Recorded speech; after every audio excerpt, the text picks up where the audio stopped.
Un diálogo con los medievales, producido por el doctor Gonzalo Soto y por José Guillermo Ángel. Doctor Soto, buenas tardes. ¿Qué hay, Memo? ¿Por qué no hablamos de la ciencia en el medioevo? La ciencia se tenía o se había definido como el cuidado de las cosas. Y a partir de ahí, la pregunta que nace es: ¿se puede hablar de un pensamiento científico a través de esa Edad Media, donde la primera idea que a uno le viene a la cabeza es como un pensamiento más teológico y filosófico que otra cosa? Ya. Como el concepto de ciencia es histórico, o sea, no puede uno armarse, si se puede decir así, de un a priori desde el cual entender ciencia. Obviamente que para un moderno, en el sentido en que el moderno entiende la ciencia, que es verificar y matematizar y medir, no hubo en ese contexto ciencia en el medioevo. Pudo haber filosofía, incluso en el sentido ya peyorativo, por ejemplo, del positivismo. La filosofía no puede ser ciencia. O hubo teología, que menos podría resistir un análisis científico. Lo que después entendemos por física, pues estuvo cargado de toda la física aristotélica, y por lo tanto el problema del movimiento no podía en Aristóteles, entre comillas, matematizarse y verificarse. Lo mismo en el mundo medieval, bajo, dijéramos, la lectura escolástica de Aristóteles. Pero si entendemos ciencia a la manera medieval, y recuerden que los medievales, vía platónica o vía aristotélica, pero insistamos sobre todo en la taxonomía de Aristóteles, porque es el paradigma aristotélico escolástico, es el que tiene que desmontar el renacimiento, el cartesianismo, el empirismo, el racionalismo, la ilustración, etcétera, etcétera. En el paradigma aristotélico escolástico, la ciencia remitía, como sabemos, a tres ámbitos: lo teórico, lo práctico y lo poético. En lo teórico, ellos incluían desde Aristóteles el problema del ser, que es lo que hemos llamado metafísica después, y después había lo que con Wolff, siguiendo la tradición un poco escolástica, Wolff es un contemporáneo pues casi de Kant, denominaron ontologías regionales. Entonces el alma, el de ánima aristotélico, desembocaba en la psicología, la física aristotélica desembocaba en la cosmología, y el motor inmóvil aristotélico desembocaba en la teodicea.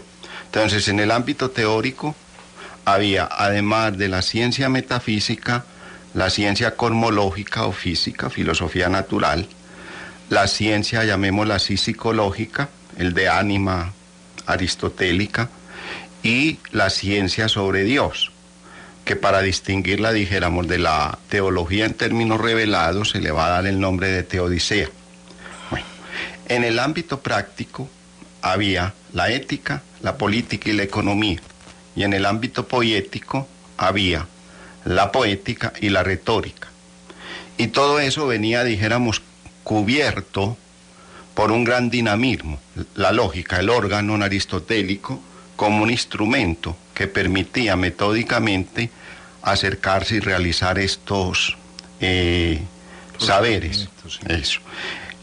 A eso Tomás de Aquino le agrega, si la teología puede ser una ciencia bajo la perspectiva teorética, práctica, poética y lógica aristotélica, entonces va a responder que la teología, como logos sobre Dios, puede responder a las exigencias aristotélicas porque parte de principios, los que da la revelación, y sobre esos principios usted puede perfectamente elaborar y explicaciones de esos mismos principios y conclusiones con base en esos mismos principios. Entonces la teología es para un medieval en el contexto aristotélico de ciencia una reflexión sobre causas, principios, a partir de los cuales se puede perfectamente concluir en términos demostrativos problemas relativos, por ejemplo, a la existencia de Dios, a la esencia de Dios, a los misterios cristianos. Entonces, ya Tomás de Aquino también eleva al rango de logos, bajo la perspectiva aristotélica de ciencia, la teología. Esta armazón conceptual nos permite entonces decir que en el mundo medieval hubo ciencia, pero entendida desde la perspectiva aristotélica y desde la taxonomía aristotélica de los saberes científicos. A ver, cuando uno empieza a meterse en el mundo de la Edad Media y se va encontrando con que de pronto, además de lo que usted acaba de explicar, hay otras metodologías científicas. Usted ha hablado pues, en estos programas mucho sobre las analogías, las semejanzas. ¿Por qué no hablamos un poquito de las analogías y semejanzas como sistema para al menos darse cuenta de qué son las cosas, en qué lugar están, a qué se parecen, qué otros cambios pueden sufrir? Ahora, pues antes de entrar a ese lío, recordemos que también en Aristóteles la matemática forma parte de los saberes teoréticos. La reflexión sobre el número. Ahora hablamos un poquito. Y en el mundo medieval la matemática fue ampliamente desarrollada por el influjo de los árabes. Y ese, alguna vez lo decíamos, ese invento hindú que hace que los árabes lo introduzcan a Occidente del cero, pues eso es definitivo para efectos del desarrollo incluso de las matemáticas. Hay también reflexiones ópticas sobre la luz, tanto del mundo árabe como del mundo latino. Hay también reflexiones químicas, el problema de la alquimia, por ejemplo. Hay también reflexiones físicas sobre el problema de los proyectiles, la balística y el movimiento de los proyectiles.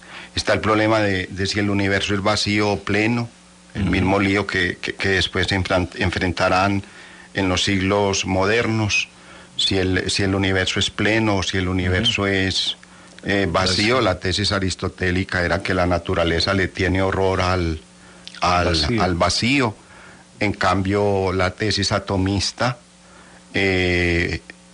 daba como sustancia el vacío para efectos del movimiento de los átomos.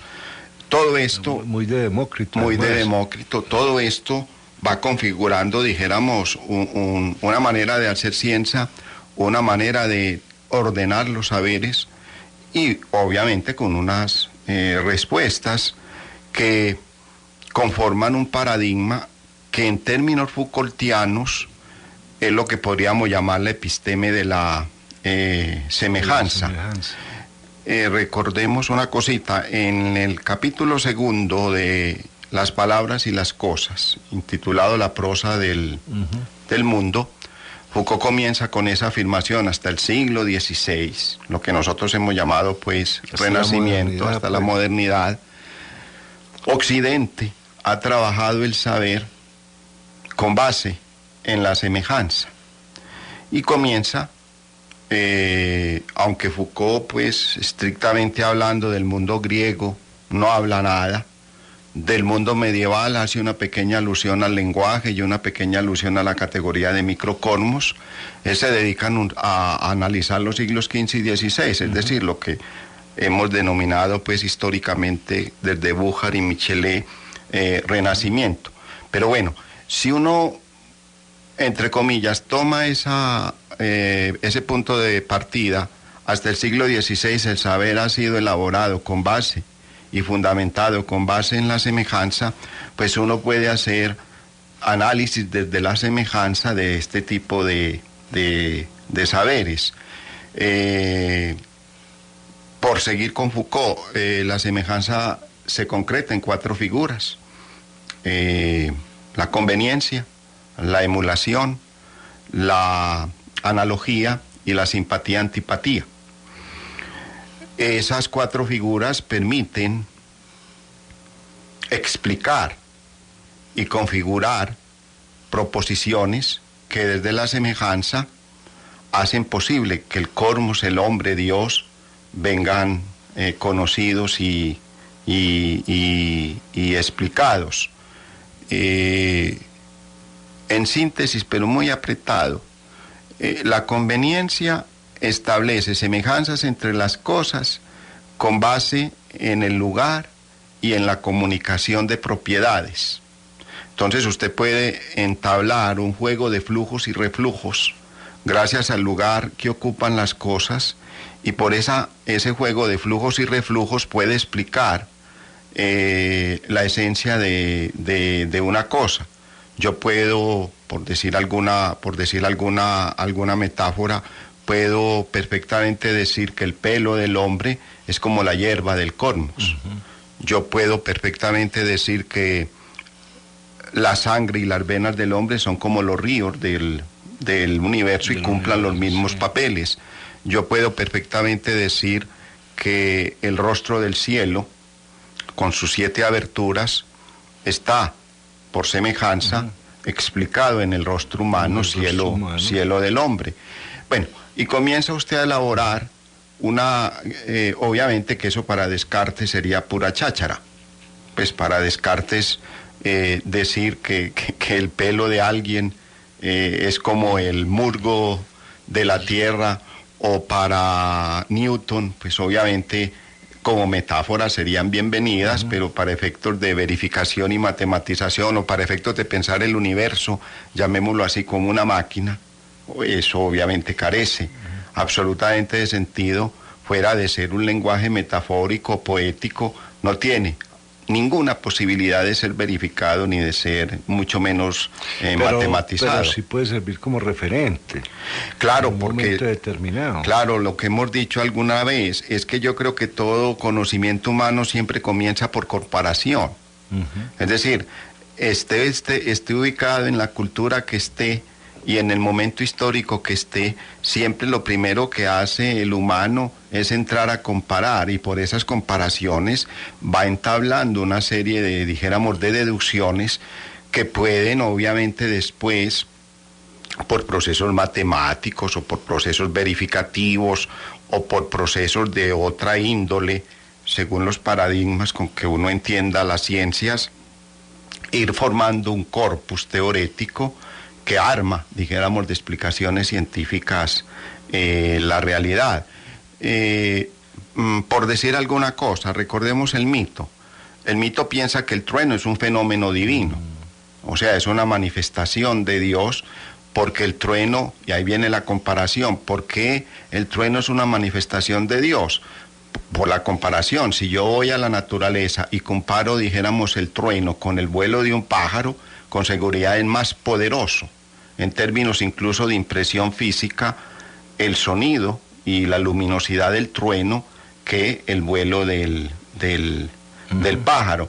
Entonces, cuando el hombre mítico explica el trueno como un fenómeno divino, está hablando de la omnipotencia y del poder de Dios. Puede haber, obviamente, la explicación de dioses alados y todo lo que se quiera, pero entonces de nuevo la comparación es siempre para manifestar los dioses alados, tienen en ese, dijéramos, en esa configuración conceptual un poder y una omnipotencia.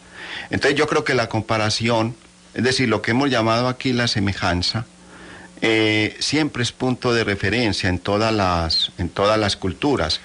A ver, ahí hay una cosa que es muy interesante, porque a pesar de que el hombre primitivo le da unos valores, digamos, magnificados a los efectos que analiza, como en el caso del rayo, De todas maneras ya hay una premonición de que puede contener ese rayo, porque si vemos todo lo que el hombre persiguió, lo creó alrededor del rayo, y después nos damos cuenta que este mundo no lo mueve sino la energía, o sea, no lo mueve sino un rayo.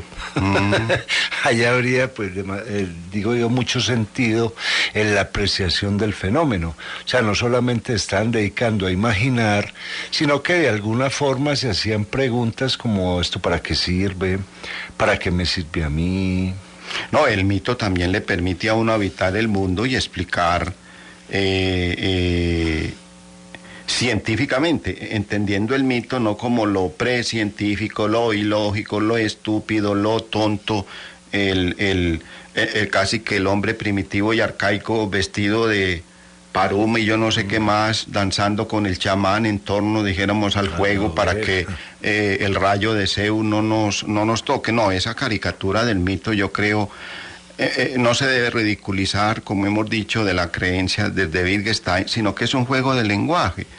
Recordemos que lo que de alguna manera lleva en cierta medida a Wittgenstein a lo de juego de lenguaje es que él se lee ese magnífico texto de Fraser, La rama dorada, en donde Fraser explica muchos de esos mitos prácticamente desconocidos para Occidente, del África y de Indonesia, etcétera, etcétera. Y después, de alguna manera, Fraser dice, pero es que nosotros occidentales debemos sacar a estos aborígenes de ese modo arcaico y primitivo que explica la realidad a través del mito, y entonces Wittgenstein dice, ¿y por qué Occidente tiene que quitarles el mito si ellos con el mito habitan el mundo, le dan sentido al mundo, juegan al lenguaje?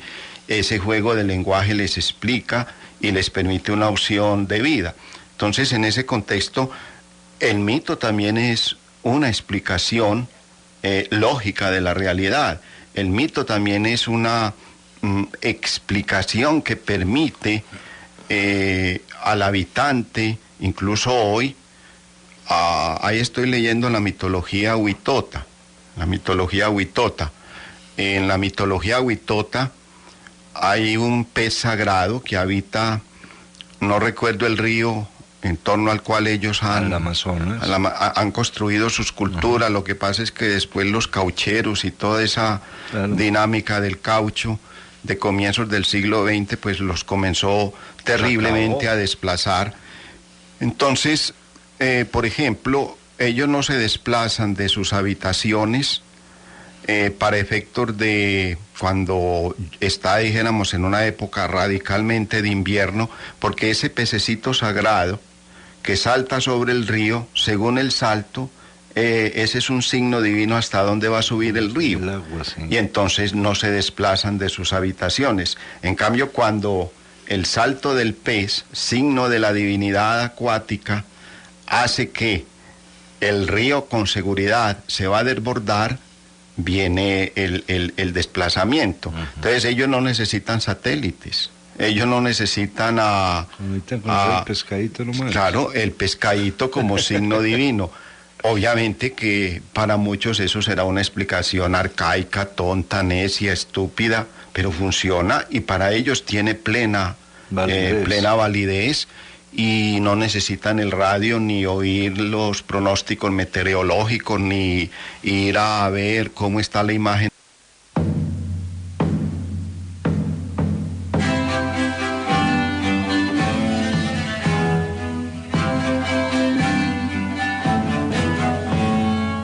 En Radio Bolivariana, el doctor Gonzalo Soto Posada y el profesor José Guillermo Ángel están presentando En diálogo con los medievales.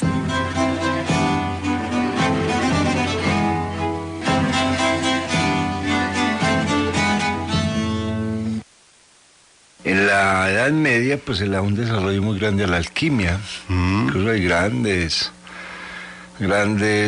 mitos o leyendas en torno a Abraham el judío, a Nicolás Flamel, y después a hombres reales como Raimundo Lulio. Sí. El mismo Santo Tomás se dedicó de alguna forma a estudiar los metales. Alguna vez leía un pequeño opúsculo sobre las andanzas alquímicas de Tomás de Aquino.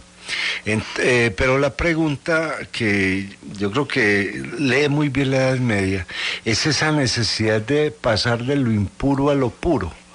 Porque realmente la alquimia no estaba hecha para convertir el plomo en oro, sino para demostrar que hay procesos que toman lo impuro y lo purifican. Incluso recuerdo algún texto de Nicolás Flamel en donde él insiste mucho en eso, más que el arte de trabajar con los metales, aunque al alquimista se le llama el señor del fuego, y han aparecido ya afortunadamente ediciones muy buenas de textos alquímicos con la manera como trabajaban la retorta, los atanores, las calderas, los crisoles, todo el simbolismo de los metales.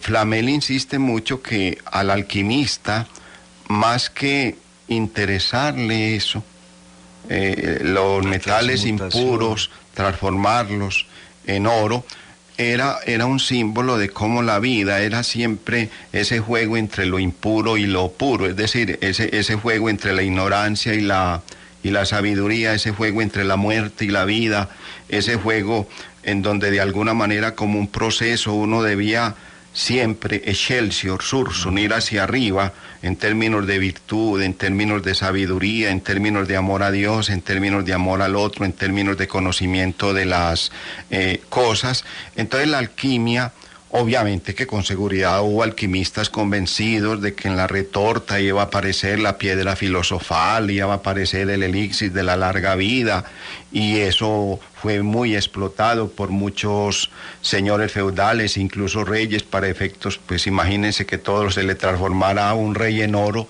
sería potentísimo en todo sentido. Nos pagaba a todos los mercenarios. Bueno, y todo lo que quisiera.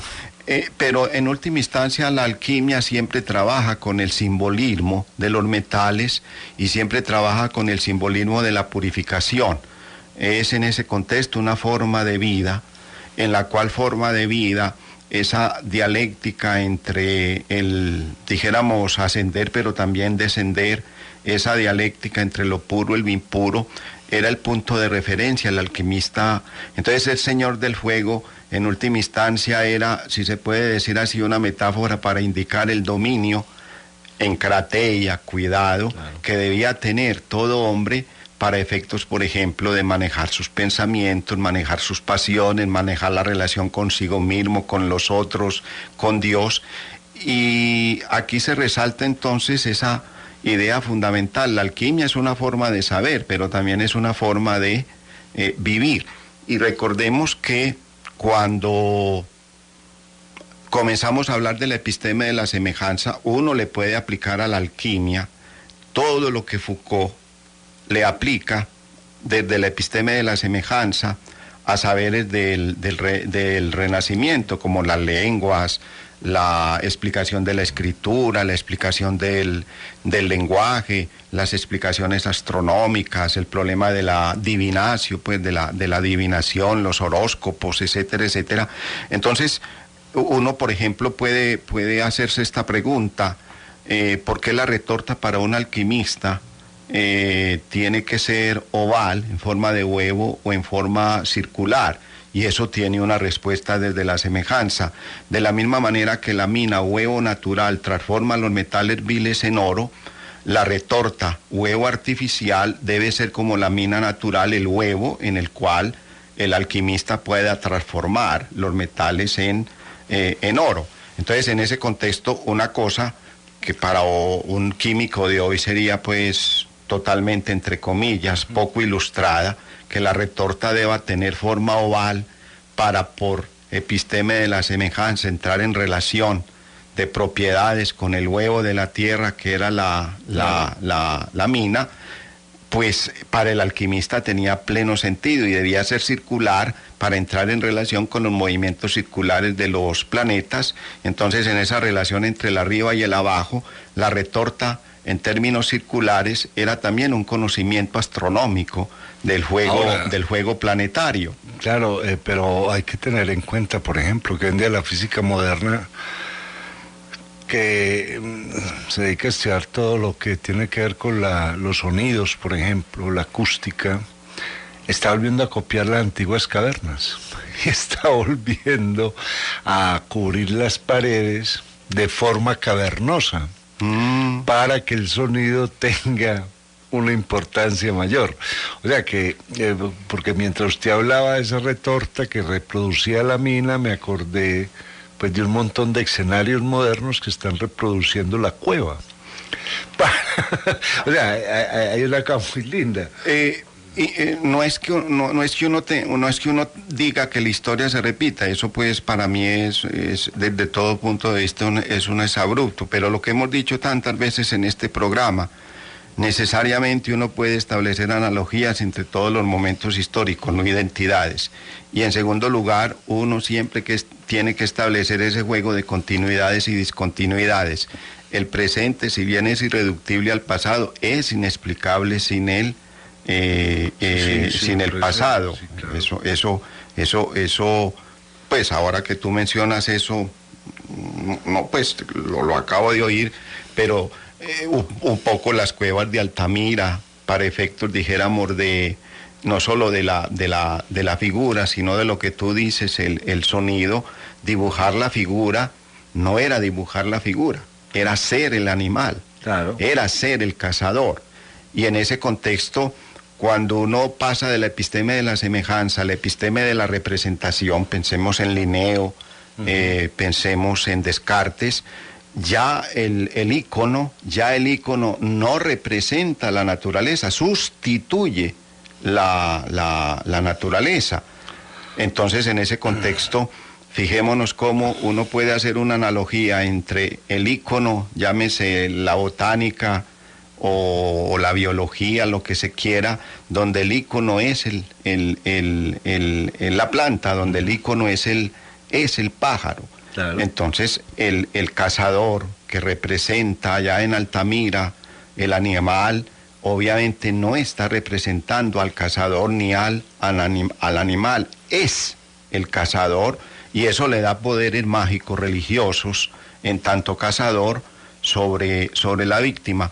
En ese contexto yo creo que también el problema de tótem y tabú no se puede despachar como explicaciones arcaicas, claro, necias, torpes, y en el mundo de la episteme, por ejemplo, si se hace desde la semejanza y si nos remitimos a las explicaciones totémicas, obviamente que todo el problema de la figura del padre y todo el problema del tótem es simplemente el juego de flujos y reflujos para efectos de comunicar no solo relación con los animales, sino también las relaciones entre padres, hijos y circundantes, pues. Y la figura paterna como animal sagrado, de alguna manera. Claro, y que de alguna manera, pues, aunque uno, dijéramos, no comparta todo lo de la semejanza, recordemos una cosa que yo siempre pongo de relieve: cómo aparece el saludo en las culturas. Es para manifestar que yo no estoy armado, claro, y que por lo mismo, al no estoy armado, puedo convivir con. En ese sentido, el saludo es un juego de semejanzas. Además puedo levantar la mano. Claro. Entonces, en ese contexto, hasta el simple saludo, que no solo, dijéramos, ponía en relación de semejanza a dos seres que no estaban armados, posibilitaba a través de ese gesto, una relación mágico-religiosa, en términos no solo de amistad, sino en términos de convivencia, y por otra parte en términos de flujo y reflujo. Yo te comunico mis propiedades de no agredirte, tú me comunicas las propiedades de no agredirme, y por eso podemos vivir. Levinas lo dice muy bellamente cuando explica el no matarás, sí, claro, de la Biblia hebrea, es que el rostro del otro me incrimina y me dice, no me mates. Ese rostro del otro que siempre me recuerda que somos idénticos incluso independiente de que seamos hijos de Dios, somos idénticos, me lleva a una relación de semejanza por ejemplo, en la posibilidad del no matar. Doctor Soto, pensando pues en toda esta química primitiva que fue la alquimia, que ronda toda la Edad Media, hay como 3 términos que sería muy bueno definir. Huevo filosofal. ¿Y por qué filosofal? Opus Nigrum, ¿se acuerda de esa novela maravillosa de Margalit Yourcenar? Que de alguna forma, a pesar de que se da en el Renacimiento, todo el aire que hay en esa novela es más medieval que renacentista. Sí. Y elixir. A ver, el huevo filosófico o el huevo filosofal es un símbolo que incluso dentro de los mismos escritores medievales y renacentistas significó múltiples posibilidades, o sea, tiene un simbolismo polisémico. Unas veces es la piedra filosofal, otras veces es también una manera de designar el elixir de la vida, otras veces es la fuente de la eterna juventud, otras veces es el símbolo del Edén perdido y por lo tanto retornar a los mitos del paraíso de las edades de oro, otras veces simboliza la retorta en el sentido del huevo, otras veces simboliza la mina en el sentido del huevo natural, otras veces también remite a la cópula entre el azufre y el mercurio, la reina y el rey. Entonces es un símbolo matrimonial y nupcial, también en términos del coito de los metales y por ende del coito en términos, dijéramos, de huevo para efectos de la procreación. El huevo filosofal también es un símbolo de la sabiduría. Entonces cuando alguien dice he descubierto el huevo filosofal, lo que está diciendo es soy sabio, de alguna manera he logrado conocer los misterios del cosmos. De esta manera ese huevo es como el que plantea el origen de. Y fuera de eso también remite a las arjai, es decir, a los principios, a los fundamentos, a los orígenes. Por eso, más que un origen en términos históricos, siempre es un origen en términos mítico, mágico, religiosos. También el huevo sirve para hacer genealogías, también el huevo sirve para hacer, dijéramos, descendencias, también el huevo sirve en una u otra forma para buscar esos orígenes originarios ubicados por fuera del tiempo, dijéramos, profano. Entonces el huevo remite a los orígenes míticos ya del hombre, ya de la humanidad. Muchas veces se habla de Dios Padre como el huevo filosofal, en tanto creador. Entonces, en ese contexto, huevo filosofal siempre está asociado a ese sentido del huevo y su fecundidad, a ese sentido del huevo y su fertilidad, a ese sentido de cómo el huevo en la muerte da vida, a ese sentido de cómo en la muerte está la vida. De nuevo, por ejemplo, cuando un alquimista habla del huevo filosofal y está entendiendo por ello la retorta, pues siempre comienzan con el color negro, la nigredo, que significa, dijéramos, la muerte, el caos, el desorden, la mezcla, la confusión, el abismo. Luego de la nigredo se pasa al color blanco, la blanquedo, y eso produce, dijéramos, la resurrección, tanto en sentido metálico, viene el orden, viene, dijéramos, el soplo divino sobre el caos, la preeminencia de la luz. Luego viene, muchos ponen la chitrínita, después el color amarillo y finalmente la rubedo, que es, dijéramos, la purificación ya total. Entonces, y así pasamos al Opus Nigrum de Yourcenar. La obra alquímica recibía ese nombre, Opus Nigrum, literalmente, obra negra, porque de alguna manera era ese juego entre la vida y la muerte, era ese juego entre la muerte y la resurrección, y era como indicar cómo sin contrarios, de ninguna manera uno puede entender la vida y de ninguna manera puede uno entender el saber. Entonces se comienza con la Nigredo, pero la Nigredo está atada al albedo, está atada a la Chitrinitas, está atada a la Rubedo. Ahora hemos hablado de la purificación, hemos hablado de las nupcias, hemos hablado de la coincidencia de los opuestos. Entonces, en ese contexto, Opus Nigrum es el nombre que los alquimistas le daban, dijéramos, al proceso, no solo en términos, llamémoslos así, mineralógicos, sino también en términos vitales. En la muerte está la vida. Por eso ellos citan tanto ese texto del Evangelio: si el grano de trigo no muere, pues carece de sentido todo tipo de explicación ya natural, ya humana, ya de resurrección, ya salvífica, ya escatológica. Y el elixir de la larga vida es otra manera de formular los mitos del paraíso, otra manera de formular el Edén perdido, otra manera de formular el mito originario de la creación, otra manera de formular los mitos de inmortalidad para efectos, dijéramos, de la fuente de la eterna juventud. Y en ese contexto siempre esa permanencia del paraíso en el mundo medieval, del Edén, de la inocencia, de la inmortalidad antes de la caída, siempre va a ser de alguna manera también pensado bajo dijéramos, las explicaciones del elixir de la larga vida o de la fuente de la eterna juventud.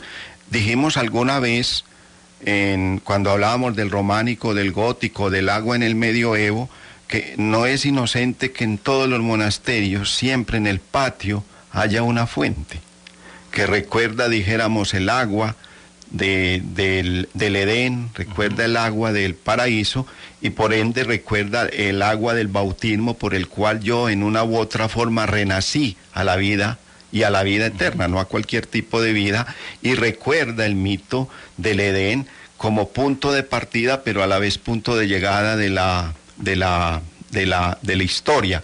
Entonces fíjense cómo en una expresión como elixir de larga vida se meten explicaciones teológicas, se meten explicaciones míticas, se meten explicaciones mágicas, se meten explicaciones antropológicas, se meten explicaciones filosóficas, se pone de relieve ese, dijéramos, sentido finito del hombre que aspira a la infinitud. Y en ese contexto el hombre, desde el elixir de la larga vida o desde la fuente de la eterna juventud, es a la vez finito, pero infinito. Sí. La expresión, por ejemplo, de Cusa, es que el hombre es un microtheos, es un pequeño Dios.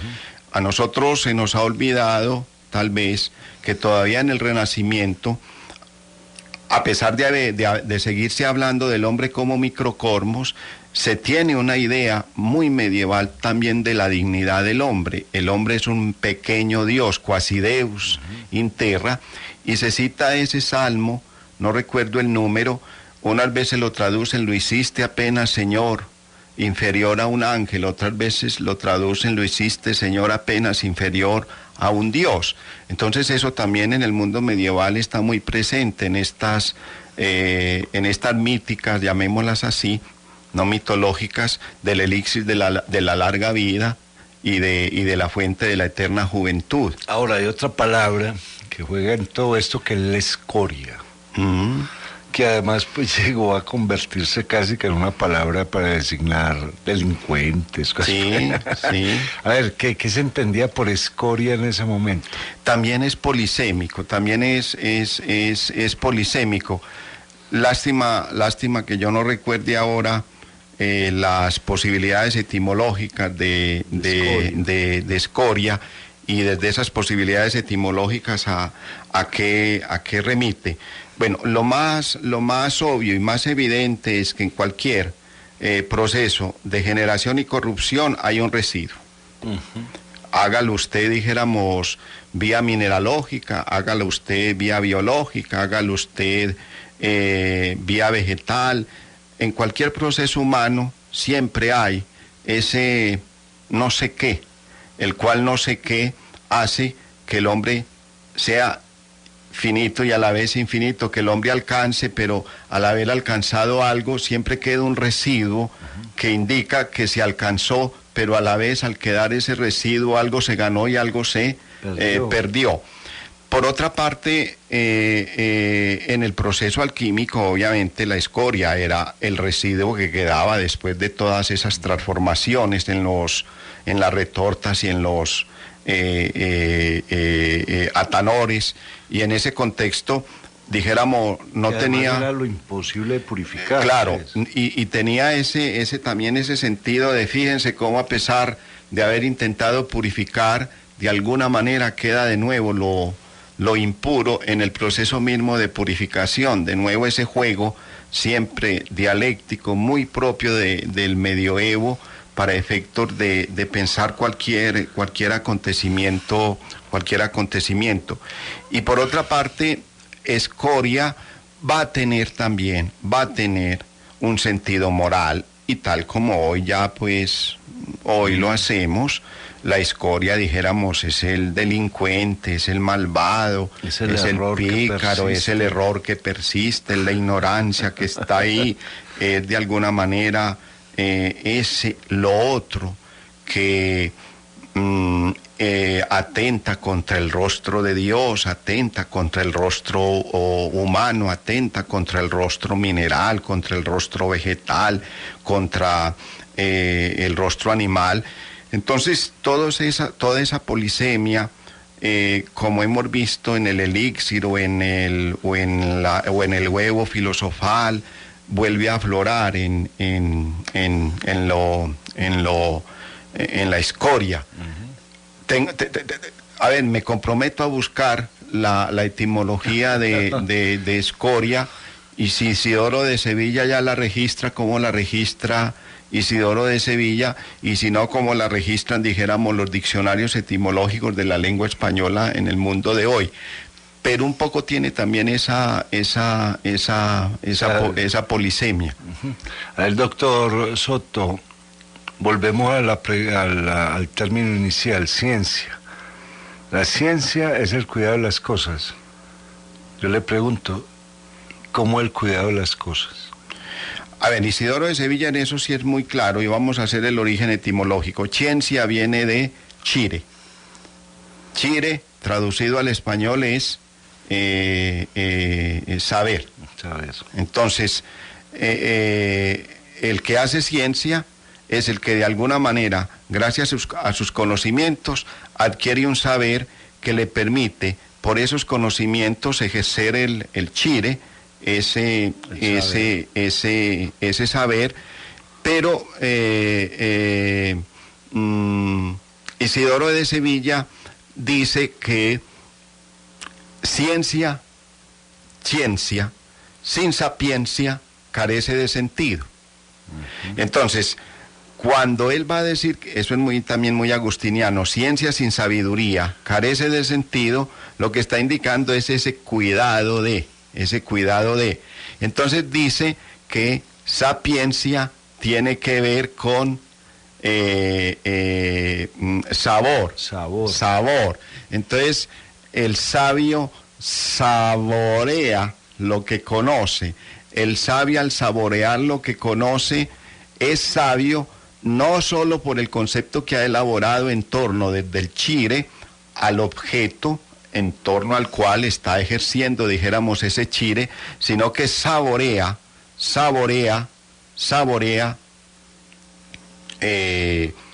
todavía en italiano, el verbo saber, sapere, sabor, pues, lo que decía Isidoro, sapiencia, viene de sabor.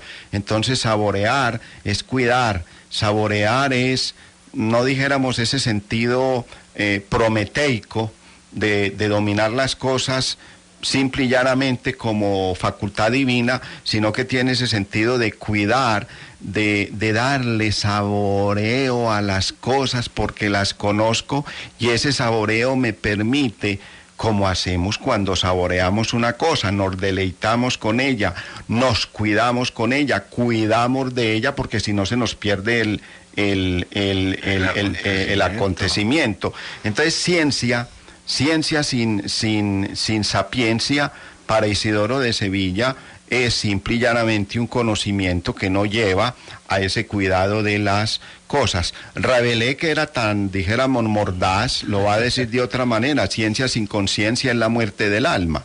Fíjense que es otra manera de indicar que ciencia sin sabiduría, es decir, sin cuidado de las cosas, sin saboreo de las cosas, lleva a la muerte del alma y lleva a través de ese conocimiento a la destrucción, que es lo que obviamente en la historia también hemos visto. Yo creo que ese es un punto muy bueno de tocar ya al final del programa, y es si lo que estamos haciendo en día es ciencia o no.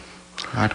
Porque viene esa pregunta grande, ¿cierto? Se crea un efecto que se le calculan las consecuencias, pero realmente no hay una conciencia, realmente no hay una sapiencia. Ahí es donde o nos ubicamos en el mito de Pigmalión o nos ubicamos en el mito de Frankenstein contemporáneo. Alguna vez lo dijimos, pero digámoslo de nuevo. Desde Pigmalión la ciencia tiene sentido, es como sapiencia. Y por eso Pigmalión no se vuelve contra su creador, todo lo contrario. Entre el creador y lo creado, por ese juego entre ciencia y sapiencia, se da un juego cuidadoso de saboreo. En cambio, Frankenstein se vuelve contra el monstruo, contra el doctor Frankenstein. Entonces, en ese contexto, uno o rescata el sentido medieval, sapiencial del saber, lo cual no quiere decir que en el medioevo no hubiera habido un sentido frankensteiniano del saber. Pues eso lo ve uno en el uso de los metales para efectos de las espadas, de los etcétera, etcétera. El famoso fuego griego, el fuego griego. La pez. No, pues es decir, el horror del horror. Eso, no, y San Agustín en eso era muy consciente. El que yo diga que la ciencia debe ser sapiencia no elimina para nada la habilidad humana. Somos en ese sentido servo arbitrio, como dirá después Lutero, nuestra libertad es esclava, porque es que podemos caer. No es que el futuro nos indique que podemos caer, íncita en la naturaleza humana está la posibilidad de resbalar. O Frankenstein, en el sentido de que ya no nos sepa y poco importa dónde va a ir ese monstruo. Lo importante es que lo haya creado, y que ese monstruo que usted ha creado le permite dominar y transformar, y de ninguna manera cuidar en términos sapienciales la naturaleza. La metáfora de la semejanza también es muy bonita. El medieval habla de la madre tierra, como todavía hoy nuestros indígenas hablan de la Pachamama, la madre tierra, y es por eso, por el sentido sapiencial de la ciencia. Por lo menos fue un ideal teorético, fue un ideal agustiniano, fue un ideal repetido etimológicamente por Isidoro de Sevilla, y fue un ideal que desde la categoría griega de epimeleia lleva a pensar la ciencia no solo en el sentido de dominio y transformación, sino en el sentido de cuidado, respeto, saboreo del conocimiento. Y si yo no respeto el saboreo, me voy a quedar sin el sabor. Pues es de ese tamaño la reflexión, por ejemplo, isidoriana. Ahora, hay algo ya para concluir, que yo creo que nos permite una cosa muy linda, de ciertas formas científicas que se manifestaron en la astronomía, de cómo el cielo medieval realmente plantea algo muy distinto a lo que se plantea en términos mitológicos. Ya el cielo es otra cosa. Sí, es decir, el tránsito del mitos al logos, en términos astronómicos, se puede, dijéramos, historiar en términos medievales y en términos antiguos. Pero una cosa, ¿por qué los medievales seguían condenando la astrología. Sí, claro. La seguían condenando era porque se seguía practicando. Es decir, uno no condena lo que no, sí, lo que no existe. Lo que no existe. Entonces, cuando Isidoro de Sevilla habla pestes contra los arúspices, y habla pestes contra los horóscopos, y habla pestes contra la magia negra, y habla pestes contra los que adivinan por el vuelo de los aves, o porque rastrean las entrañas de los animales, esto y aquello, es porque eso estaba ahí. Y después en el mundo del Renacimiento sí que va a estar, y complicadísimo es para todo, dijéramos, entre comillas, renacentista, ser clasificado en la magia blanca, o es decir, en la culta, en la astronómica, y ser clasificado en la magia negra. Enrique Cornelio Agripa. Por ejemplo, Agripa, y su texto se llama de esa manera, de filosofía oculta, sobre la filosofía oculta, es decir, mágica. Entonces, en ese contexto, incluso en el mundo medieval, y Isidoro de Sevilla unas veces habla de astrología y otras veces habla de astronomía indistintamente, pero cuando habla de la astrología en términos de adivinar el futuro por el movimiento de los astros, se mete unas enojadas, que eso ya no tiene sentido porque ya el futuro está en una u otra forma escrito. Entonces, claro, la astronomía posibilitó un conocimiento científico del universo, pero eso siguió atado a un conocimiento mágico religioso del universo en términos míticos, a través, por ejemplo, del horóscopo, a través, por ejemplo, de la astrología, a través, por ejemplo, de descubrir en las señales celestes un punto de referencia por semejanza para efectos del destino individual o el destino colectivo, y en ese contexto el medioevo siguió, entre comillas, siendo astronómicamente astrólogo. Y había papas que se hacían hacer sus horóscopos, Silverio o no sé cuál, el papa del año 1000 suspendió el concilio X porque era un excelente elaborador de piezas astrales, y determinó que la conjunción de los astros no era benéfica para efectos del concilio que iba a hacer, y lo canceló. Y cuando uno va a las estancias borgianas en el Vaticano, ve allá el horóscopo de Alejandro, mandado a diseñar con todas las de la ley. De modo que si eso se perseguía, se hacía, y no se hacía también en formas, dijéramos, clandestinas, sino muy abiertas, y Galileo se deleitaba con sus amigos haciendo horóscopos para él y para sus amigos, y parece que eran reuniones muy animadas, además de todos sus cosas geocéntricos y heliocéntricos. Me acuerdo de un libro de un gran escritor argentino que se llama Manuel Mujica Lainez, Bomarzo, donde este personaje es eterno porque en la carta astral no aparece la muerte. Claro, es maravilloso. Claro.